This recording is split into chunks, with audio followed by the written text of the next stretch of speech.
지난 주일에는 외식하는 서기관들을 본받지 말라고 경고하시는 예수님의 말씀을 들었습니다. 오늘은 성전에서 헌금하는 사람들을 살피시는 예수님, 그리고 그와 이어서 예루살렘 성전의 멸망과 종말의 징조를 말씀하시는 주님의 메시지를 듣게 되겠습니다. 언뜻 보면은 성전에서 가르치시고 장사치들을 성전에 쫓으시고 또 헌금하는 이들을 살피시는 일들은 각각의 편린처럼 보이지만은 사실 모두 연결점이 있습니다. 사람들의 삐뚤어진 이 신앙을 바로 잡으시기 위해서 예수님은 일관된 메시지를 쭉 관통하는 모습을 우리가 발견할 수 있습니다. 가난한 과부의 헌금 이야기와 성전 파괴에 대한 예언 이야기는 언뜻하게 상관이 없는 것 같고 관련이 없어 보입니다만은, 그러나 예수님은 진정한 성전의 모습이 어떠하고 가짜 성전은 어떤 결과를 맞이하게 되는지를 제자들에게 알려주기 위해서 오늘 이 두 가지 이야기를 함께 묶어갑니다. 그래서 오늘 본문을 구분하면은 1절부터 4절까지는 누가 온전한 헌금을 했는가, 부자들도 하고 가난한 사람도 하고 남녀노소가 다 헌금을 하고 있는 것을 주님이 다 지켜보신 거예요. 여러분 한번 상상해 봐요. 제가 저 입구에 있다가 우리 헌금함 앞에 위임 목사 딱 서서 여러분 헌금 봉투 두께를 보고 다 얼마나 보기다 생각 좀 참 서로 민망하겠죠? 그 예수님이 그러셨다는 거예요. 지난주에 저 수요일날 말라기서 강해 중에 말라기 3장 7절 이하의 말씀인 바로 11조와 도둑질에 대한 얘기를 말라기 선지자가 구약의 마지막 부분에서 엄청난 폭탄적인 말을 합니다. 당시 제사장, 서기관, 장로들, 랍비들, 유대 지도자들을 향해 하신 말씀이에요. 또 백성들 한 말씀이에요. 너희가 다 도둑질했다, 그래서 너희가 저주받은 거야, 그렇게 하나님 말씀하는 거예요. 저도 말씀을 강의해서 본문을 읽고 또 주석을 보면서 야, 왜 도둑이라고 표현하는가, 제가 수요일 오신 분 들었을 거예요. 하나님이 굉장히 헌금에 관심이 많으시구나. 그리고 조금도 미안해하지 않고 아주 푹푹 찌르는 말씀하시는 거예요. 유대 나라 전체가 왕으로부터 모든 백성들이 내 것을 도둑질했다, 그리고 너희가 복을 받을 줄 생각하느냐, 어림없다, 너희는 저주를 받았다, 이렇게 말씀해요. 그런 돌아오라는 거예요. 그 도둑질하는 거 손 떼고 손 씻고 돌아오라, 돈 지갑부터 회개하라, 이 얘기를 하시는 내용이 나오는데, 오늘 신약에 왔을 때 예수님께서 헌금계 앞에서 딱 지켜보시면서 모든 사람의 헌금 상태를 평가하시는 오늘 주님 모습을 보게 됩니다. 그리고 5절 6절에서는 화려한 성전을 해서 사람들이 와, 성전은 멋있다니까, 그 화려한 것, 겉으로 화려하지만은 속은 도둑놈 속을이요, 곧 심판을 받아 멸망한다, 무너진다, 그런 말씀하는 거예요. 그리고 7절에서 9절에 보면 외식적인 신앙, 위선적 신앙은 심판받을 것이다. 가난한 과부처럼 전부를 드리는 사람하고 남들 보기에는 많이 드린 것 같지만 실제는 푼돈을 드리는 사람을 비교하시면서 두렵던 과부를 칭찬하시고 멋있는 우리란 성전은 주님께서 폄하해버리는 외식함에 대한 심판을 예고하는 내용. 이어서 우리 본문에는 9절로 끝나는 걸로 되고 단락이 바뀌는데, 저는 보니까 10절 11절까지 이어서 하고 그 다음에 부활절 끝나니 12절 해있다. 그래서 10절 11절은 그 연장선에서 나라들 사이에 발생할 전쟁, 지진, 기근, 전염병, 이런 것들이 세상 종말의 징조임을 예고편을 보여주는 말씀이 오늘 본문 말씀이에요. 먼저 1절부터 4절에 보면은 예수님께서는 눈을 들어다 눈을 딱 직시하여 주목하여 부자들이 연복에 헌금 넣는 것을 보셨다. 또 어떤 가난한 과부의 두 렙돈 넣는 것을 보시고 말씀했다. 아마 헌금을 봉투에 넣을 수도 있고 그렇게 할 수 있는데 두 렙돈은 봉투에 넣을 게 못돼. 너무 적어도 동전이니까 그건 눈에 딱 보이는 거예요. 그 두 렙돈이 정확하게 되고 그냥 부자들은 뭐 얼마 넣었다고 말씀하지 않습니다. 그리고는 주님 말씀하는 거예요. 그 1절 2절에서 보시는 객관적 팩트를 보신 후에 주님 평가가 나오는 거예요. 우리 같이 한번 볼까요? 누가복음 21장 3절 4절을 같이 읽겠습니다. 시작. 이르시되 내가 참으로 너희에게 말하노니 이 가난한 과부가 다른 모든 사람보다 많이 넣었느냐. 저들은 그 풍족한 중에서 헌금을 넣었거니와 이 과부는 가난한 중에서 자기가 가지고 있는 생활비 전부를 넣었느니라 하시니라. 예. 우리 박 목사님 목소리가 정말 좋습니다. 완전 압도해버리네. 조금 낮춰주세요.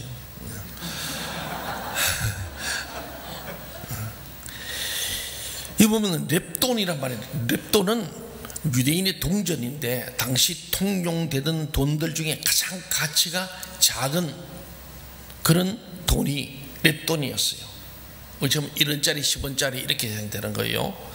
이 1렙돈을 제가 그 당시에 환산을 해보니까 1렙돈은 128분의 1 데나리온입니다. 데나리온 큰 거예요. 데나리온은 그러니까 5만원권 되고 이런 동전 1원짜리를 보면 되는 거예요. 그 정도로 차이 있는 겁니다. 그래서 1데나리온이 지금 한 6만원 정도로 본다면은 그렇게 되는 걸로 보는데 1대는 6만원이라면은 두 렙돈은 1,000원입니다.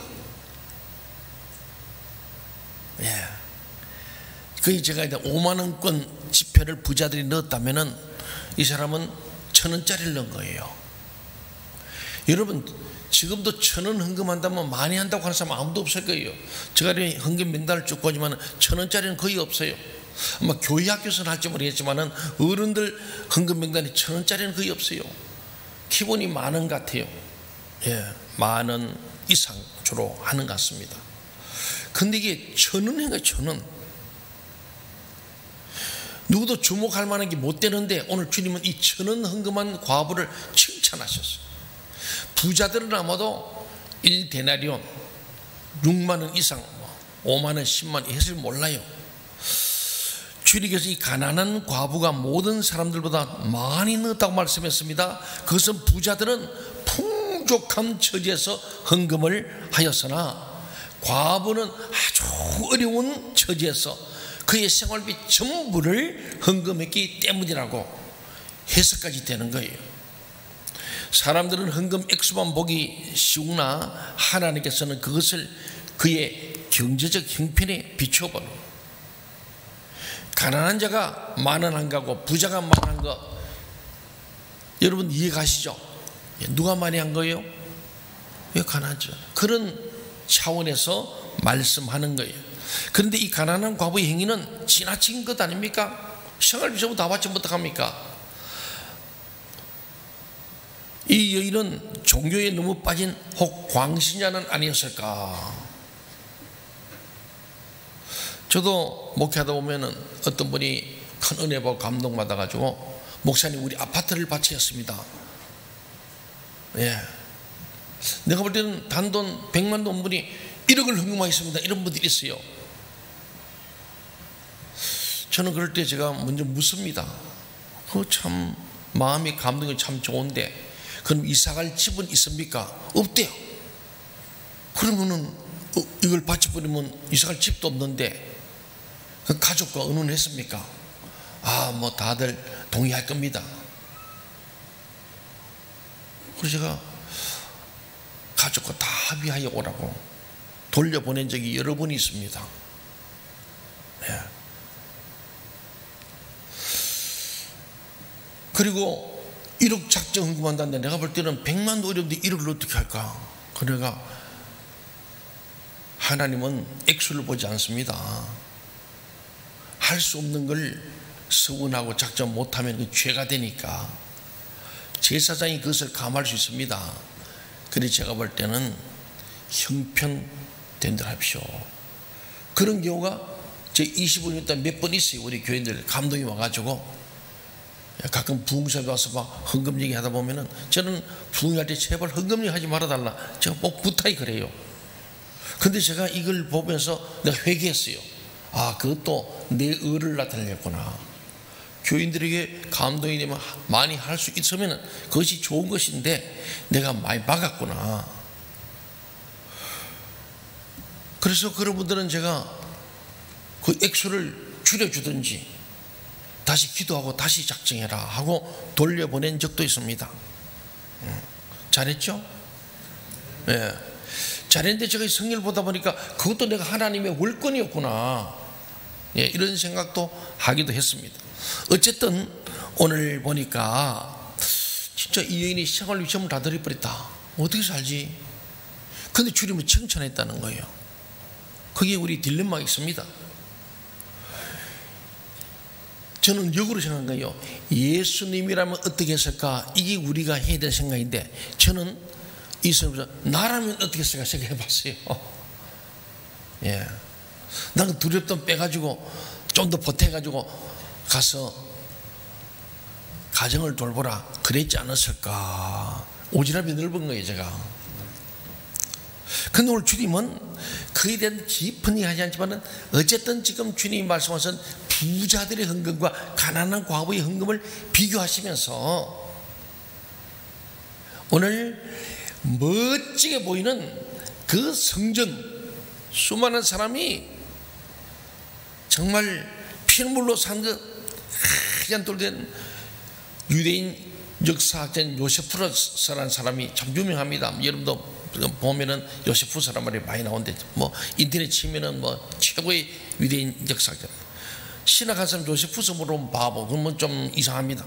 예.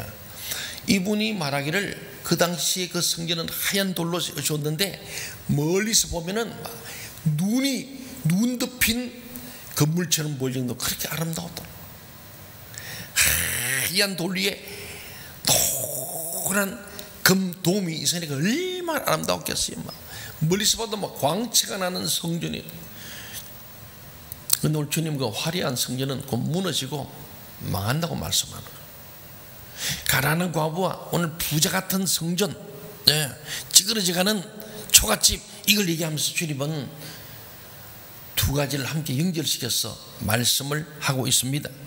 헌금은 하나님의 은혜에 대한 감사의 표시입니다. 성경에서 최초로 11조를 언급한 것은 믿음의 조상 아브라함이 조카 롯을 구하고 성전하고 구출해서 돌아오면서 전리품을 많이 갖고 오죠. 그때 멜기세덱에게 그 얻은 노획물의 10분의 1을 드린 것이 창세기 14장 20절에 기록되죠. 이게 이제 11조의 출발처럼 우리가 보여집니다. 그것은 하나님의 은혜에 대한 자발적 감사 행위였어요. 창세기 28장 20절에 그의 손자 야곱이요 11조 세약 베델에서 하잖아요. 그때도 11조 세약도 자발적인 것입니다. 구약의 헌금 규례는 하나님께 가장 좋은 것을 드리는 정신에 근거하였는데 그것은 하나님을 아는 자들에게 지극히 합당한 일이었어요. 하나님을 정말 알면은 하나님 앞에 가장 좋은 것을 안 드릴 수 없다는 거예요. 자식이 부모님을 섬기는 것이 마땅하듯이 인생이 창조주 하나님을 지극한 정성으로 섬기는 것은 지극히 합당한 일이라는 겁니다. 동의하십니까? 부모님의 은혜를 하면 부모님께 효도합니다. 하지 말라 해도 자연스럽게 하게 된다고 봅니다. 동의하십니까? 하나님의 은혜를 알고 하나님이 나를 향하신 정말 내가 무엇이 한데 하나님이 이토록 나를 사랑하시는 그 하나님, 너를 살리고자 내가 죽었다는 내 생명의 은혜를 안다면은 그 하나님을 경외할 수 없는 거예요. 그 쉽게 보면은 하나님을 경외하는 것. 그 다음에 제5계명부터 사람에 대해서 하나님 사랑, 이웃 사랑이다. 하나님 사랑, 하나님을 경외하는 거예요. 이웃 사랑은 부모님을 공경하는 것으로 출발하는 거예요. 그래서 바로 너희가 받을 축복의 사람에게 주는 제1계명은 부모 공경이다. 그러니까 하나님을 경외하는 사람은 부모를 공경하고 부모를 공경하면 하나님을 경외한다는 거예요. 하나님께 불효하는 자, 하나님을 경외하는 자는 부모에게도, 부모에게 불효한 자는 하나님을 경외하지 않는다. 하나님 것을 떼먹는 자는 사람에게도 떼먹는다. 하나님 앞에 정직한 자가 어디 사람에게 정직하겠느냐. 그래서 쉽게 보면 하나님 사랑, 이웃 사랑 두 가지가 딱 물려 있는 거예요. 오늘도 보면은 그런 거예요. 11조 규례는 하나님의 주 되심에 대한 인정과 감사의 표시입니다. 다윗은 하나님의 성전을 사모했어요. 하나님을 너무나 사랑합니다. 하나님, 내가 무엇에 이토록 나를 사랑합니까? 나의 힘이 되신 여호와여, 내가 주님을 사랑합니다. 주님을 너무너무 사랑하고 사모해서 성전 건축, 나는 왕궁인데 하나님의 저 법궤가 저렇게 장막이 되겠는가? 성전을 내 왕궁보다 7배나 더 아름답게 멋있게 건축하였다는 마음을 가지고 다윗이 헌금을 합니다. 그 헌금 액수 놀라지 마세요. 좀 놀라는 척 하세요. 금 3,000달란트, 이 데나리온보다 훨씬 높게 달란트 아닙니까? 금 3,000달란트는, 금이, 놀라지 마세요. 좀 놀라는 척 하기 좋겠다. 금 100톤. 여러분, 금 100톤 본 적이 없지요?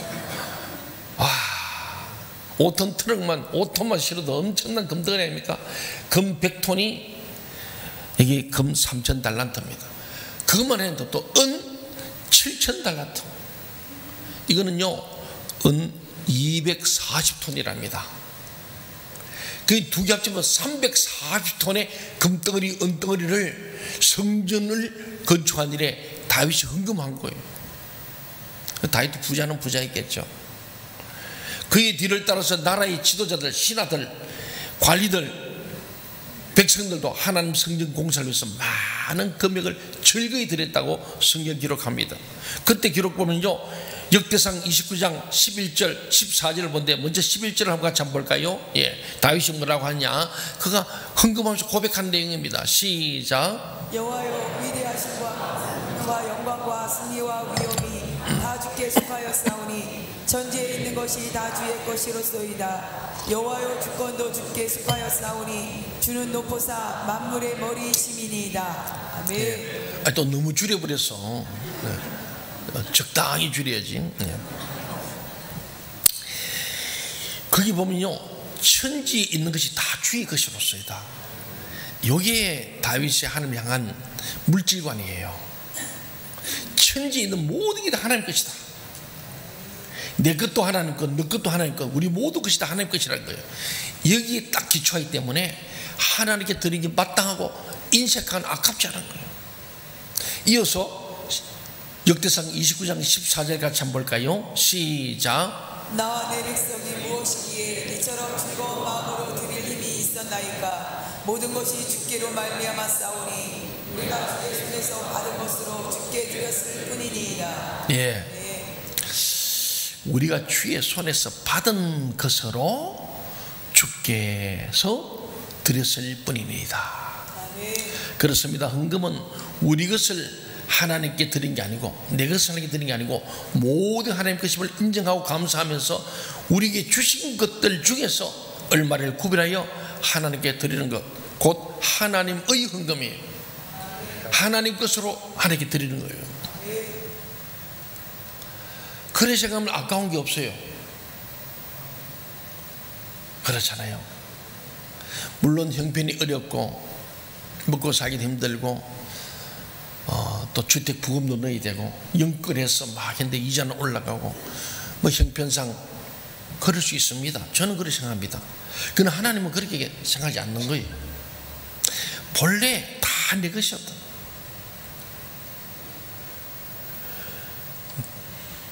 너에게 준 것 중에 얼마를 내 것임을 인정하는 표시로, 감사의 표시로 드리라.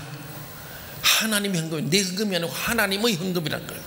이런 말씀들을 살필 때 본문의 한 가난한 과부의 헌금은 참된 헌금의 귀한 모범이에요.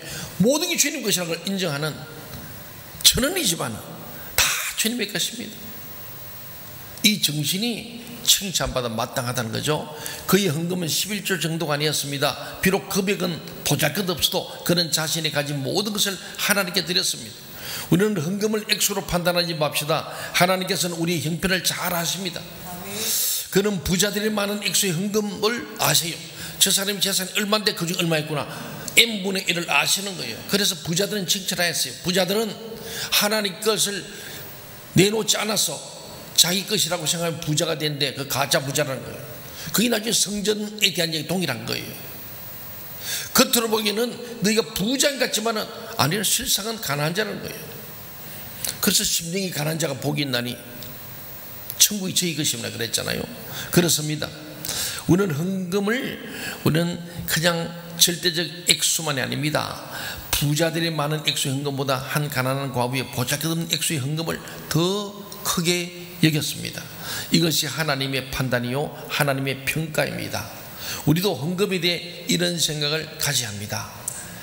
다윗은 저는 모든 하나님 것입니다. 우리 찬송하자 모든 것이 주께로 도와싸우니 주님께 드립니다 그러잖아요. 그 찬송만 입으로 아니고 마음이 그런 자세가 필요한 줄로 믿습니다. 또 우리는 그 가난한 과부의 헌금을 본받아야 합니다. 그는 자기의 있는 바 곧 생활비 전부를 하나님께 바쳤습니다. 하나님에 대한 그의 믿음과 지식과 깨달음, 또 하나님을 향한 그의 이 사랑과 헌신은 얼마나 크고 강렬했는가 하는 걸 느낄 수 있는 거예요. 마치 옥합을 깨뜨린 그 여인처럼 우리는 과연 하나님께서 기뻐하시는 헌금을 드리고 있습니까? 하나님께 드리는 것인데 혹 아이들 용돈 세뱃돈 주듯이 하지는 않는가? 혹 하나님 것을 내 것이라고 착각하고 욕심을 부리지는 않았는가? 우리 한번 돌아보면서 오늘 한 과부의 가난한 과부의 헌금을 주님 말씀하시면서 너희가 정말 겉과 속이 같은 신앙이 되면 좋겠다, 하나님을 속이려 하지 않으면 좋겠다 하는 말씀을 하시면서 5절로 넘어가는 거예요. 그래서 어떤 사람들이 성전을 가리켜서 그 아름다운 돌과 헌물로 꾸민 것에 대해서 말하는 거예요. 너무 멋있다, 야 정말 놀랍다고 지금 말하니까 예수님께서는 너희 보는 이것들이 날이 이르면 돌 하나도 돌 위에 남지 않고 다 무너뜨려지리라 말씀했습니다. 그렇잖아요. 그는 예루살렘 성전의 무너짐에 대해서 예수님이 직접 말씀하신 거예요. 그러자 그들이 예수에게 물었습니다. 7절 한번 볼까요? 뭐라고 묻습니까? 7절 시작. 그들이 물어 이르기를 선생님이여 그러면 어느 때에 이런 일이 있겠사오며 이런 일이 일어나려 할 때에 무슨 징조가 있사오리까? 예, 언제 성전이 무너지겠습니까? 그때 징조가 뭘까요? 성전 무너질 때 징조를 알면 미리 좀 어떻게 대비하려는 생각이겠죠. 주님께서 말씀하기를 예루살렘 성전의 무너짐에 대해 말씀하시면서 예루살렘 성의 멸망, 성도 망하고 세상이 종말이 오는 징조들에 대해서 함께 말씀하는 거예요. 오늘 우리 이 시대에 말세다 종말이다 말은 많이 하는데 말은 하는데 실제는 피부로 별로 못 느끼는데 오늘 주님이 2000일 하신 말씀 한번 들어봅시다. 야 정말 종말이나 말세가 오는 이 징조가 맞는가 하는 얘기입니다. 첫째로 예수님은 8절에서 미혹을 받지 않도록 주의하라. 많은 사람이 내 이름으로 와서 내가 그라, 내가 예수다, 나는 신이다 봤죠? 그런 사람들이 때가 가까이 왔다 하겠으나 그들을 따르지 말라. 미혹되어서 넘어가서 그런 이단 사이비에 빠지지 말고 참 하나님을 알고 하나님 중심으로 성경 말씀 중심으로 교회를 중심으로 믿음 생활 똑바로 해라 그런 말씀입니다. 이것은 거짓 그리스도들이 많이 나타날 것을 말씀한 겁니다. 많은 사람이 자신을 예수 그리스도 곧 재림주로 자처할 겁니다. 우리 올라간 박태선 장로로부터 문선명 그렇잖아요. 안상홍이 이만희 지금 살아있습니다. 오늘 우리 정병석까지 쭉 이어지는. 그래서 우리 4월부터는 오후 예배 때 우리 이단에 대한 한 6, 7차례에서 이단에 대한 한 20, 30분의 동영상 강사를 모시기 어려우니까 아주 잘 정리되어 있습니다. 그래서 이단에 대한 것을 우리가 함께 보고 셀별로 좀 이단이 뭔가를 정확히 알 수 있는 거 우리 교인들이 그런 요구들이 있어서 그래서 오후 예배 때 꼭 참석하실 바랍니다. 예, 그래서 셀 모임을 가지고 거기에 대해서 같이 얘기를 나누고 그러면서 우리가 오늘 말씀 미혹받지 않도록 주의하라. 이단 사이비에 빠지지 마라. 가짜 그리스도, 가짜 메시아에 넘어가지 않도록 너희가 주의하라는 말씀을 우리 함께 들어야 될 것 같습니다. 두 번째로 9절 10절에 보면요, 예수님이 말씀합니다. 한번 9절 10절 같이 읽어볼까요? 시작. 난리와 소리의 소문을 들을 때에 두려워하지 말라. 이 일이 먼저 있어야 하되 끝은 곧 되지 아니하리라. 또 이르시되 민족이 민족을, 나라가 나라를 대적하여 일어나겠고. 이것은 국가들 간의 전쟁들이 있었을 말씀한 거예요. 전쟁이 없었던 시대는 한 번도 없었습니다. 우리도 보면 고조선부터 해서 우리 삼국시대, 고려시대, 조선시대까지 왔잖아요. 지금 우리 대한제국, 대한민국도 우리는 세계적인 한국전쟁, 코리안 워라는 6.25 전쟁을 경험했던 나라 아닙니까? 지금도 국지적으로 있고 우리는 남북이 분단된 상태에서 늘 머리에 핵을 이고 사는 나라가 되어버렸어요. 인류는 20세기에 1차 세계대전, 2차 세계대전이라는 처참한 전쟁을 경험했습니다. 이제 3차 세계대전의 공포를 가지고 있습니다. 만일 3차 세계대전이 일어난다면 그 전쟁은 1, 2차하고는 비교 안 될 정도로 정말 처참한 전쟁이 될 것으로 봅니다. 왜? 핵폭탄, 화학가스폭탄, 세균폭탄, 이런 것들이 지금 다 준비되어 있는 거예요. 군비 경쟁으로 지금 엄청난 화약고가 지금 전 세계에 이루어지고 있고, 우리나라도 지금 이제는 그러한 상황에서 한때 미군 철수할 때 박정희 대통령이 국방산업을 이렇게 한다, 자주국방을 외치면서 핵을 거의 다 만들었어요. 74년도에 만든데, 제가 군에 있을 때 제가 77년도에 입대했는데 그때 거의 핵이 다 만들어. 우리 방공포 아닙니까? 미사일 부대 아닙니까? 저 태안 안흥이라는 곳에 깊이 불 속에 들어. 이제 뭐 비밀이 아닌 비밀이게, 그때는 비밀이 절대 말하면 안 되는데 지금 다 알아요. 미국이 그걸 알고는 박 대통령에게 압력을 넣어가지고 우리가 핵을 마지막 90%까지 된 거, 그때 했으면 뭐 좋을지 나쁜지 모르겠지만은 그 길밖에 없다. 그 박 대통령이 대단히 수입이 있었는데 대책에 나왔는데 결국은 야당의 반대, 여러 가지 이런 것들 만들지 못했어. 저는 그때 군에 있을 때 그 얘기를 들었고, 실제로 거의 다 ADD를 해서 만들었거든요. 근데 지금은 북한이 그걸 알고 따라서 같이 한 거예요. 김일성이 74년부터 만들어 지금은 이제는 완성. 김정일 때 못한 거 김정은이 완성을 한 거 아닙니까? 해가 지금 막 계속 실험하고 있는 거예요. 그러니까 이 전쟁들과 전쟁들의 소문은 세상 종말의 한 징조입니다. 지금 러시아, 우크라이나 하잖아요. 지금 또 조지아, 지금 여도 지금 또 일어나고 있는 거예요. 지금 계속입니다. 이런 전쟁들과 전쟁들의 소문은 세상 종말의 한 징조다고 2000년에 예수님이 하신 말씀이에요. 셋째로 예수님은 11절에 보니까 곳곳에 큰 지진이 난다. 뭐 이번에 여러분 눈으로 봤잖아요. 이번 튀르키아 시리아 지진, 우리 교회에서도 여러분들이 헌금했는데 1,100만 원 헌금해서 너무 많은 우리 성도들이 어려운 중에도 많이 주셨습니다. 우리가 전액을 우리가 총에 바쳤는데, 우리 노예가 지난 주까지 짓게 된 게 전체 헌금이 2,200밖에 안 돌았어요. 그중에 우리 반이 우리 교회라서 총회인데 아마도 이제 부활절 지나고 더 나오겠죠. 지금 제가 총회 사회부, 사회봉사부 서기를 했는데 우리가 그걸 다 모금해서 우리 이걸 집행을 합니다. 그래서 제가 다음 주에 네팔 가기 때문에 제가 돌아오면 다음 4월 3일 월요일날 이 문회를 통해서 실행위원 해가지고 이걸 우리 교회에서 실행위원 또 모여서 이제 벌써 32억이 모금됐다 그럽니다. 우리 교단 통합적 교회들이 올리고, 서울노회만 해도 5억이 넘는 돈을 모금. 그 서울노회에서는 아마 우리가 같이 가서 직접 전달하겠다고, 노회마다. 그게 한 노회 몇 억씩 한데, 우리 천안아산 노회가 제가 볼 때 큰 교회들이 우리 교회는 아직 안 했어요. 그냥 더 하겠죠. 근데 뭐 전부 다 10만원, 5만원, 30만원 이렇게 해가지고 쭉 올린 게, 우리 저 이성직은 아버님 교회 큰 교회는 아닌데 주 엘린교회에서 두 번째로 260만 원 하셨더라고요. 진짜로 많이 했어요.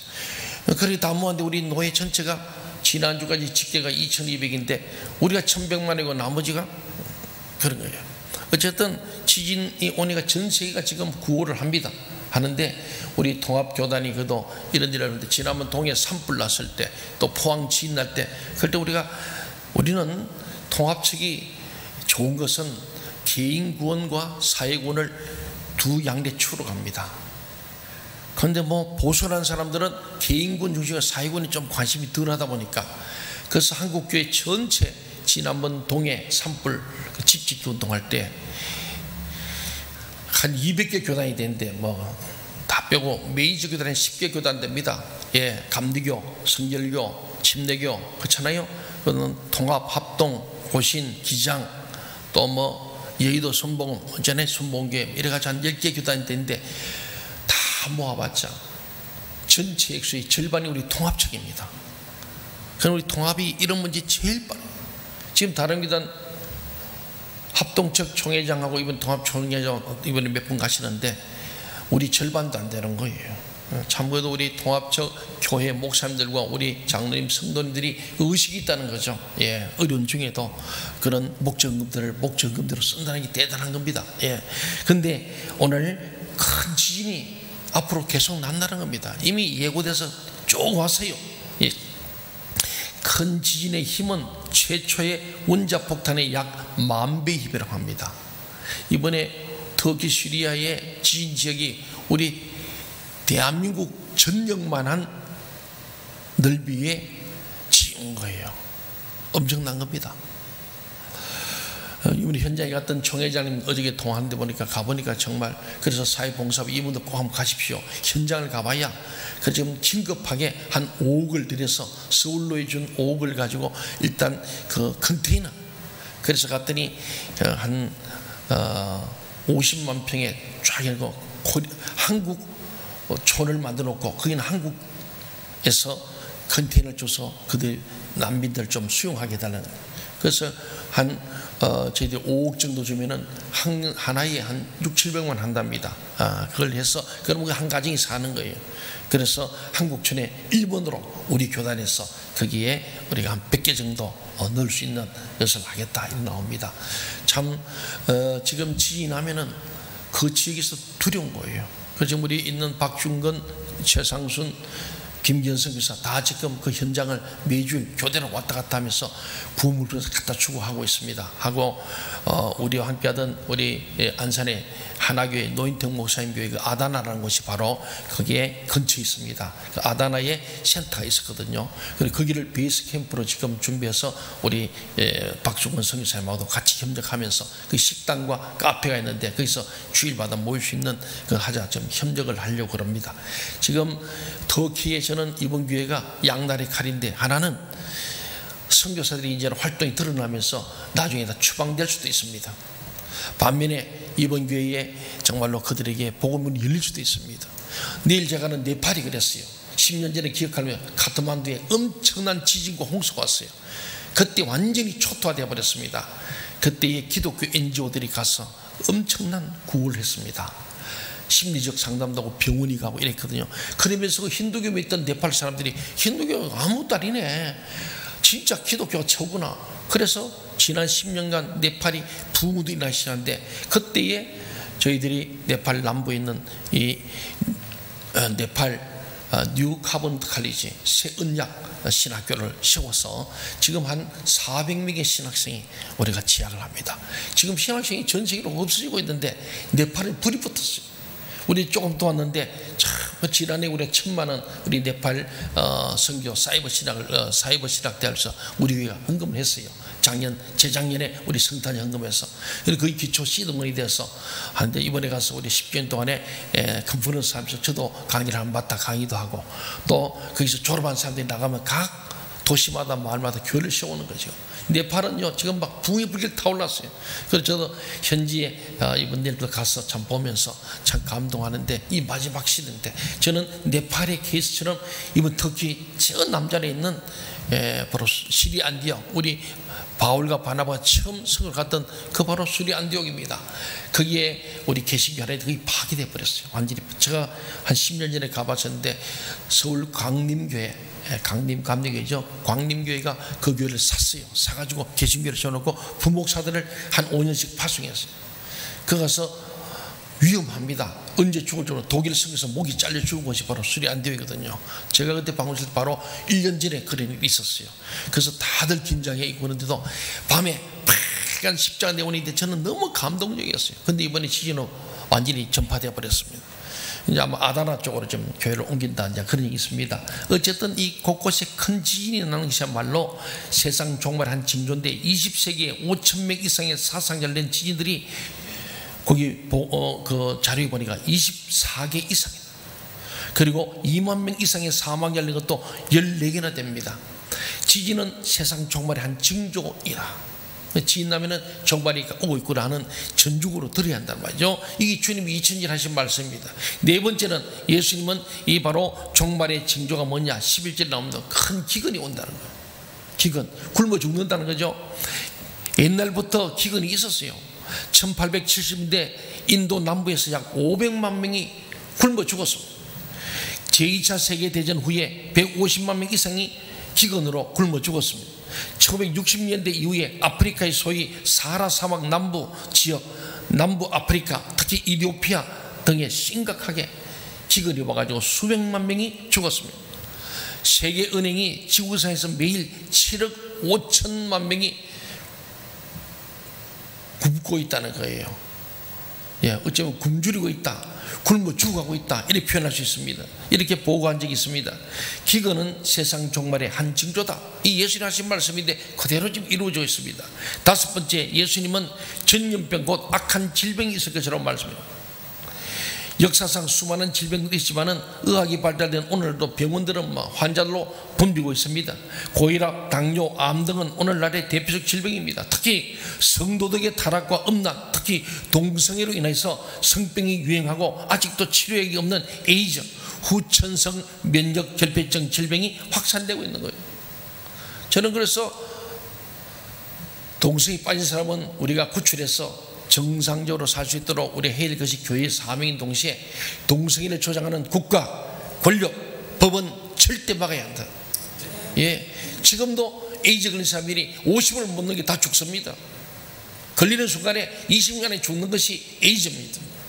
이 에이즈는 동성애로 왔다는 걸 세상이 다 알고 있는데 이걸 자꾸 부정하려고 그래요. 소수자 보호라는 의미로 보호하는 게 아니죠. 그들을 더 죽게 만드는 건데. 그래서 에이즈 환자들을 전문으로 치료하는 게 염안섭 원장님, 연세 수동병원입니다. 그분이 그걸 보면서 너무너무 막 불화가 터지기 때문에 청구를 하면서 강연하잖아요. 국회 가서 청문회 때 가서 얘기했어요. 그도 그걸 부정하려고 그래요. 소위 직무라는 사람들이 소수보호라는 이름으로 동성애를 조장하고 옹호하는 일들을 해나가고 있습니다. 그래서 누가 정권 잡다 해서 이게 달라지고 지금도 국회에서 계속 올라와 있습니다. 차별금지법 속에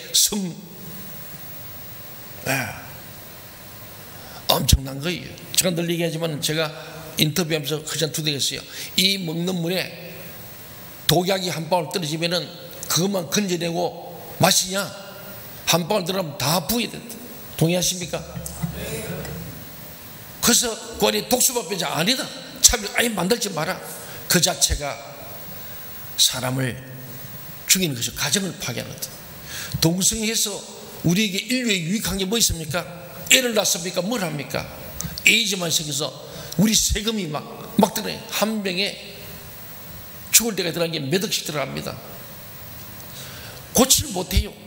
에이즈에서는 완치가 없고 다 죽는 겁니다. 다만 죽는 시간만 좀 연장할 뿐이고 고통을 제거하는, 그걸 위해서 엄청난 비용이 드는 진통제를 투여하고 약을 주는 거예요.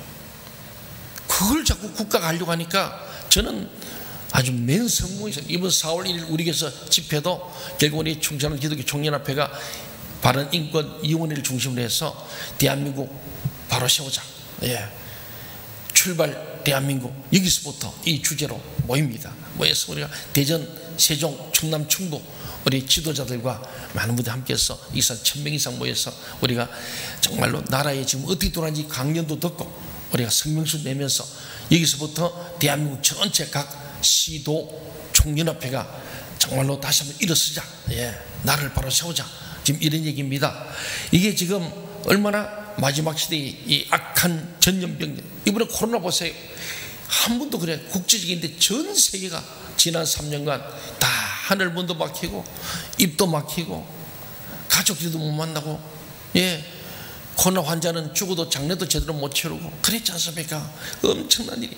앞으로도 이런 일은 계속 일어날 것을 오늘 주님은 예고하는 거예요. 마지막 6번째는 예수님은 무서운 일과 하늘로부터 큰 징조들이 있을 것으로 말씀하셨어요. 누가요? 예수님께서 이 종말의 징조를 2000년에 미리 말씀했습니다. 오늘날 세계는 이상기후의 일들을 경험하고 있습니다. 학자들은 그것이 지구온난화 현상 때문에 그럽니다. 그래 지금 막 빙하가 다 녹아지면서 점점 수위가 올라갑니다. 그래서 미래학자들은 일본은 반드시 물에 잠길 것으로 예고하고 있고, 일본은 그것을 피하기 위해서 저 남미 땅을 사고 전 세계 땅을 막 사면서 이주할 준비를 하고 있지 않습니까? 그래서 남미에 가면은 일본인들이 워낙 많이 가서 일본 대통령이 막 나옵니다. 그 나라에. 그렇습니다. 오늘날 이런 온난화 현상뿐만 아니고 이렇게 이상기후 이게 나온 것처럼 무서운 일과 하늘로부터 큰 징조들이 나는데 그걸로 인해서 홍수가 막 예측 못하게 몇 년 전에 유럽 전체가 물바다 됐지 않습니까? 또 지금 미국 같은 데는 산불이랑 막 한 달씩 해가지고 완전 한 줄을 다 불태워보잖아요. 이번에 LA에 눈이 정말 많이 왔잖아요. 이런 상상할 수 없는 홍수, 폭설, 폭염 등이 지구 곳곳에서 일어나고 있습니다. 세상 종말의 한 징조로서 무서운 일들이 일어나는 것 같습니다. 오늘 예수님은 결론적으로 성전에서 주목한 가난한 과부의 헌금을 칭찬하십니다. 그러나 화려한 외형만 갖추고 진실한 믿음이 없는 성전은 파괴될 것을 예언하십니다. 인간이 과학이 발달하고 난리를 하고 지금 막 102층을 지어놨지만은 그래서 바벨탑을 쌓으면 하나님이 꼭 심판했어요. 63빌딩을 짓고 그게 63빌딩 지었던 기업이 망했습니다. 지금 102층을 지금 롯데가 지어놨는데 예고를 많이 합니다. 오늘 우리 화려한 외형만 갖추고 진실한 믿음이 없는 사람, 교회, 성전, 국가는 파괴될 것이라고 예언하시는 주님의 음성을 귀담아 들어야 할 줄 믿습니다. 세상의 종말이 오기까지 여러 미혹이 있을 것이다 그랬어요. 우리는 그럼에도 불구하고 흔들림 없이 참된 성전이신 예수님을 신뢰하고 기다리는, 주님 다시 오심을 기다리는, 준비하는 믿음의 사람들이 되어야 할 줄 믿습니다. 다시 오실 주님을 예비하는 믿음의 참으로 경건함을 갖는 저와 여러분, 2024년 고난주간과 부활절을 맞으면서 다시 한번 우리 자신을 돌아보고, 우리가 외형만 삐까번쩍한 그런 무늬만 교인이 아니고 정말 안가받기 같은 진정한 그리스도인, 리얼 크리스찬이 다 되시기를 주의 이름으로 축원합니다. 기도하겠습니다. 하나님, 이 마지막 때에 가난한 과부의 헌금을 보시고 칭찬하신 것은 그는 극과 속이 같음을 보셨고, 그러나 예루살렘 성전과 예루살렘 성을 보셔도 멸망할 수